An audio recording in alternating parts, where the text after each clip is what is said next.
आपने कीमती वक्त निकाल के तशरीफ़ लाए।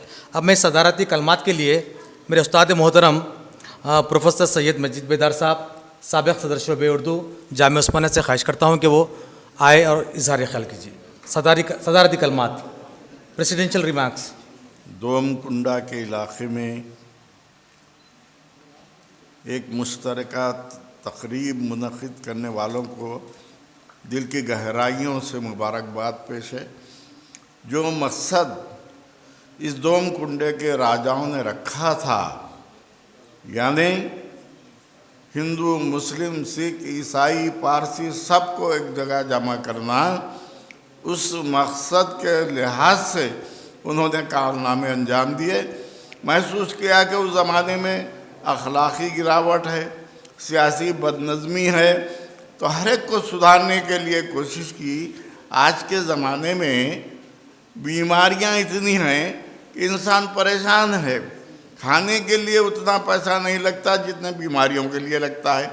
तो मैं मुबारकबाद देता हूँ इस सिलसिले के लोग आज के ज़माने की ज़रूरत को महसूस करते हुए बीमारियों के इलाज की तरफ तवज्जो दिए हैं, जिसके लिए मैं उस ख़ानदान के लोगों को मुबारकबाद पेश करता हूँ। पहली चीज़ तो ये है कि ये समस्तान का मकसद क्या होता था।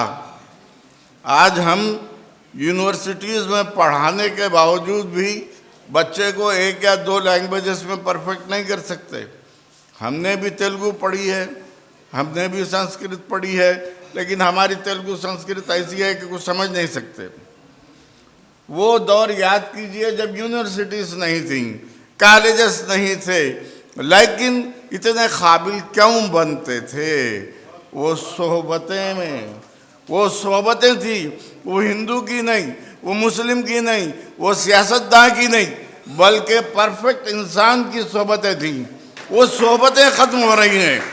इस किस्म के जलसों के इनेकाद का मकसद यही है कि वो सोहबत की ज़िंदगी जो हमने हिंदू, मुस्लिम, सिख, ईसाई की हैसियत से हिंदुस्तान में गुजारी है, उसको दोबारा ज़िंदा करना है। ये मकसद है और कुछ नहीं है। 7-8 मकाले पेश किए गए, हर मकाला अपनी जगह मुकम्मल, और न सिर्फ दोमकुंडा बल्कि दूसरे समस्थानों का भी जिक्र किया गया। मैं मुबारकबाद पेश करता हूँ हमारे अज़ीज़ दोस्त, हमारे करम फरमा, जो दर हकीकत उर्दू और तेलुगु और संस्कृत से बड़े करीब हैं। शौकत हयात ने जिस नए संस्थान का जिक्र किया, अभी तक वह हमारी उर्दू तारीख़ में नहीं आया। ये बड़ा कारनामा है, इतनी मेहनत करके ये लोग मकाले लिख के लाते हैं। मैं तमाम मकाला निगारान को, रही बात ये संस्थान क्यों शुरू किया गया, क्या वजह थी, आज हम कहते हैं जमहूरियत, मुख्तलिफ स्टेट्स हैं और सेंट्रल गवर्नमेंट कहती है हम इमदाद देते हैं। आज दिल्ली में हंगामे हो रहे हैं, ये स्टेट को पैसा नहीं मिला, वो स्टेट को पैसा नहीं मिला। जब अलाउद्दीन खिलजी ने 1294 में उस इलाके को जो देवगिरी कहलाता था, आज दौलताबाद कहलाता है, मराठी का इलाका था, वहाँ कब्ज़ा किया। फिर उसके बाद 1327 में मोहम्मद बिन तुगलक ने दक्कन को अपने कब्ज़े में ले लिया, और 1347 में जिस बादशाह ने यहाँ हुकूमत की वो है बहमनी सल्तनत का अलाउद्दीन बहमनी। इन्होंने देखा कि यहाँ के साउथ इंडिया में कई राजा, रजवाड़े, महाराजे हैं, तो उन्होंने ये समझा कि बादशाहत रहेगी, लेकिन राजा, महाराजा, रजवाड़ों को पूरी सहूलतें देनी चाहिए। तो बताया जाता है कि बहमनी पीरियड में 1347 से 1525 तक यहाँ के जितने राजे रजवाड़े थे उनको आज़ादी के साथ फौज रखने, इंतज़ामात करने, तमाम चीज़ों की सहूलत दी गई। यानी वो बादशाह थे भाई, मगर हकीकत में जमहूरियत के अलंबरदार थे। किसी बादशाह, किसी संस्थान को ख़त्म नहीं किया, आज की इस नशिस्त का मकसद यही है कि हम ये बताना चाहते हैं कि हमारा हिंदुस्तान एक गुलदस्ता है जिसके बारे में कहा गया, मैं उसका बंदा बनूंगा जिसको खुदा के बंदों से प्यार होगा। खुदा के बंदों से प्यार करना यही मजहब है, यही इस्लाह है। अखलाकियात की बात की गई। देखिए, दौरे हाजिर में बेशतर खराबियों के आने की वजह अखलाक से दूरी है। लाजमी है इतना प्यारा मकाला और तर्जुमे के पस मंज़र में हमारे नसीमुद्दीन फरीद साहब ने पेश किया। और लेक्सिकोग्राफी, एक ज़बान के एक लफ्ज़ के लिए कई किताबें तलाश करना पड़ता है, तब कहीं नतीजा अख्ज़ करने की तरफ तवज्जो मरकूज़ होती है। ये तो हमारी खुशकिस्मती है कि आज के दौर में तैयार लुग़तें मौजूद हैं। मगर एक सवाल करता हूँ, क्या किसी के घर में कोई डिक्शनरी है? रमज़ान की ईद आती है तो पाताबे ख़रीदने के लिए, सॉक्स खरीदने के लिए पैसे हैं और दस्ती खरीदने के लिए पैसे। पैसा नहीं है तो किताब खरीदने के लिए। ये जो खराबी आई है, राजा राजेश्वरराव असगर हों या उनसे पहले किसी ने भी हों, उन तमाम ने लिखा क्यों? आपके इल्म में इजाफा किया जाए। अगर आप इल्म में इजाफा करना चाहते हैं, किताब से रग़बत रखिए, किताब को हासिल कीजिए। मैंने भी मक़ाला लिखा था, 9 समस्तानों का इसमें ज़िक्र है। चंद समस्तानों का ज़िक्र आ चुका है। सबसे बड़ा जो था गदवाल का समस्तान था। और अजीब बात जो है, कोई भी दुनिया का अदब, उसमें तब्दीली कब आती है? दुनिया के बड़े अदबियात का तर्जुमा किया जाए तो उसमें तब्दीली आती है। हिंदुस्तान में मुसलमान आए तो उन्होंने अरबी और फ़ारसी अदब का तर्जुमा किया। दक्कन में जो ज़बानें थीं, द्राविडियन लैंग्वेजेस, ये द्राविडियन लैंग्वेजेस संस्कृत से अलग है। क्यों? संस्कृत का अंदाज़ अलग है और द्राविडियंस जो थे, जो दलित समाज से ताल्लुक़ रखते थे, उनकी ज़बानें अलग हैं। तो इन लोगों ने वो कारनामे क्यों लिखी जाती है, किताब क्यों की जाती है, शायरी, उसका मकसद इंसानों को जोड़ना है, तोड़ना नहीं। चाहे हिंदू मज़हब हो, चाहे मुसलमान हो, सिख हो, सबका एक ही मकसद है। तो एक दूसरे को जोड़ने के लिए इन लोगों ने जो किताबें लिखी, लाजमी है, जब मैं पढ़ रहा था, मैं तेलुगु उतनी नहीं जानता जितनी उर्दू जानता हूँ, उर्दू जितनी जानता हूँ संस्कृत नहीं जानता। मगर देखिए कि ये कैसे ज़हीन लोग थे, कैसी फ़िक्र रखने वाले। आज हम घर बनाते हैं तो ज़्यादा से ज़्यादा अपने बेटे को फ़ायदा पहुँचाओ। ये वो लोग थे जो पूरी कौम को फ़ायदा पहुँचाना चाहते थे, इसलिए उन्होंने किताबें लिखी।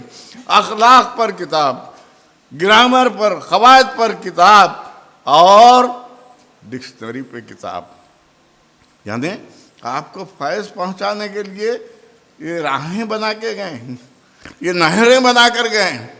अब उससे आप इस्तेफ़ादा करें, आपकी मर्ज़ी।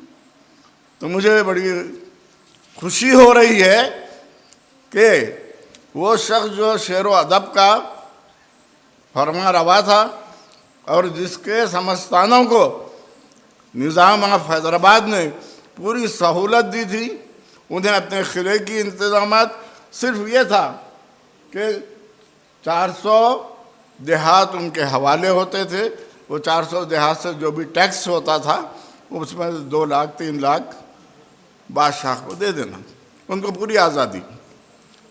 ये जमहूरियत में ये आज़ादी आपको नहीं मिल रही है। हर स्टेट परेशान है, सेंट्रल गवर्नमेंट ग्रांट नहीं दे रही है।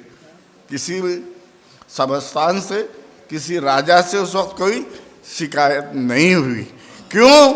कि उस वक्त अखलाक पढ़ाए जाते थे, इंसान को इंसान बनाने की कोशिश की जाती थी।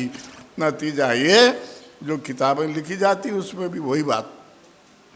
तो नतीजा ये उस ज़माने का वो अदब जो लोगों को एक्सेप्टेबल था। अब देखिए आप, हिंदुस्तान में तालीम का आगाज़ कब हुआ, मदारिस कब शुरू हुए, स्कूल्स कब बने।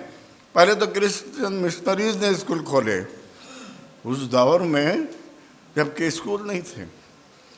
रामायण हो, महाभारत हो, भगवत गीता हो, या उसके किस्सों को अखलाक सुधारने के लिए इस्तेमाल करना, ये बुनियादी मकसद था। तेलुगु में हो, बेशतर लिखने वाले, मैं 11 संस्थानों के नाम लिया हूँ, जिसमें पहला जैसे मैंने बताया कि गढ़वाल संस्थान है, दूसरा मैंने इसमें इस्तेमाल किया है वनपति, तीसरा आत्माकुर संस्थान, चौथा जितापुर संस्थान, और पांचवा पापन्ना पेट।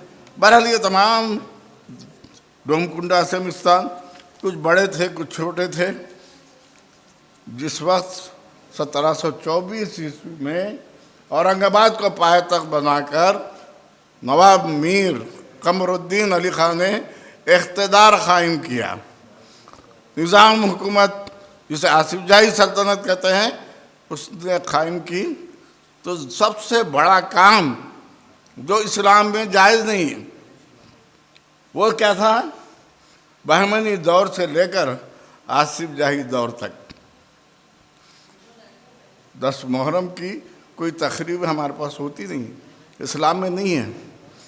मुहर्रम की तकरीब जिसमें हिंदू मुस्लिम सिख ईसाई सबको जमा किया जाता था, आपसी इत्तेहाद का सबूत माह मुहर्रम में।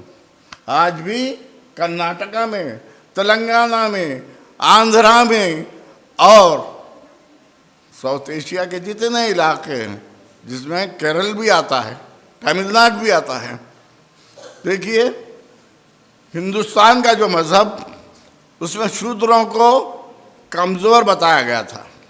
मुसलमान आए तो इन शूद्रों को बढ़ई, कुम्हार, लोहार, आज भी हैदराबाद ही नहीं कहीं भी जाइए आप, अलम उठाने वाले जुलाहे होते हैं, कुम्हार होते हैं, चमार होते हैं।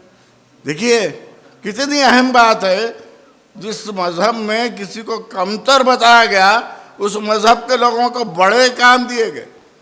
ये जो तफरीक थी उसको मिटाने की कोशिश की गई, उसी का नतीजा ये है कि निज़ाम ऑफ हैदराबाद ने समस्थान बनाए और हर महाराजा को वो सहूलत दी, वो पूजा कर सके, वो मंदिर जा सकें, अपने मज़हब के मुताबिक ज़िंदगी गुजार सके।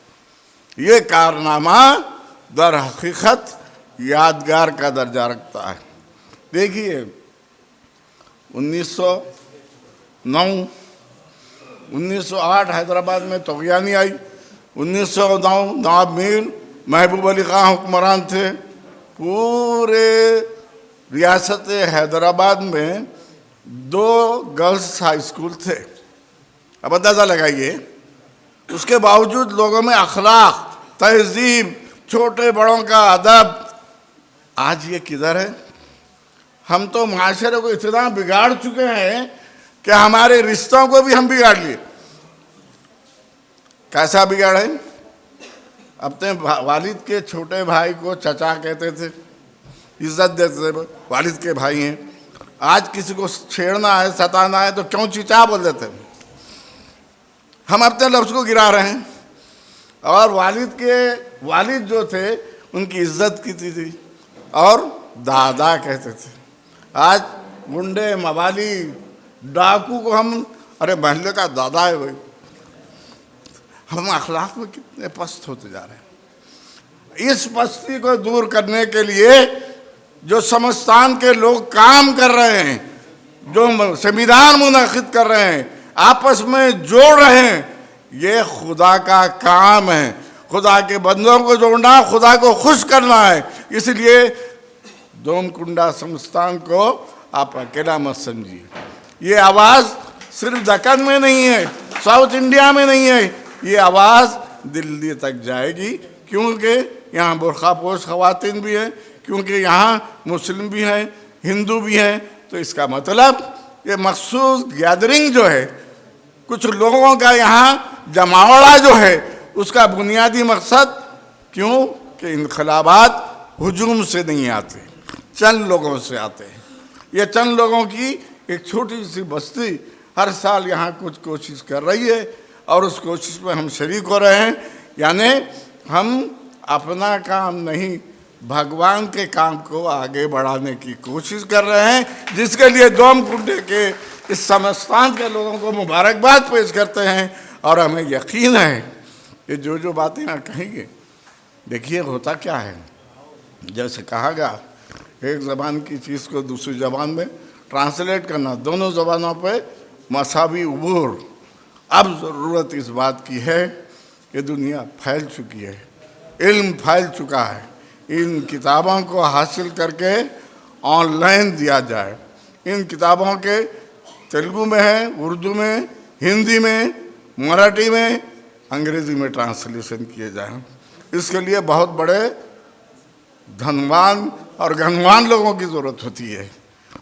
इसलिए आप लोगों ने जो इब्तिदा की है, आज़ादी के 74 साल के बाद एक काम यहाँ से शुरू हो रहा है, आगाज़ हो चुका है, इसकी तरक्की भी होगी। क्योंकि मकसद अपनी ज़ात या अपनी कम्युनिटी नहीं, तो पूरी कम्युनिटी का मकसद है। इसलिए मैं समझता हूँ कि दोम कुंडा संस्थान के ज़रिए ये काम जो शुरू किया गया है, ये आगे बढ़ेगा। गुज़श्ता सेमिनार में कुछ कम थे, अब और आ गए हैं, अब आइंदा ये काफ़िला बढ़ता चला जाएगा। मैं इंतज़ामिया का, यहाँ के काम करने वालों का, और आप देख रहे हैं कितने नज़ो ज़ब्त के साथ अपनी जगह बैठे हैं, पानी भी पहुँच रहा है, चाय भी पहुँच रही है। तो जो इंतज़ामी सलाहियतें राजाओं और महाराजाओं की थी, वो सलाहियत को ये लेकर चल रहे हैं। तो ये काम में बराबर बरकत होगी, क्योंकि ऐसे कामों को, जैसे मैंने कहा, मैं उसका बंदा बनूंगा जिसको खुदा के बंदों से प्यार होगा। तो खुदा के बंदों से प्यार करने वालों के साथ हम हैं और हमारा काफिला आपके साथ है। मुझे चंद बातें कहने का मौका दिया गया, इसके लिए मैं शुक्रिया अदा करता हूँ। बहुत बहुत शुक्रिया, जज़ाकल्लाह। शुक्रिया सर।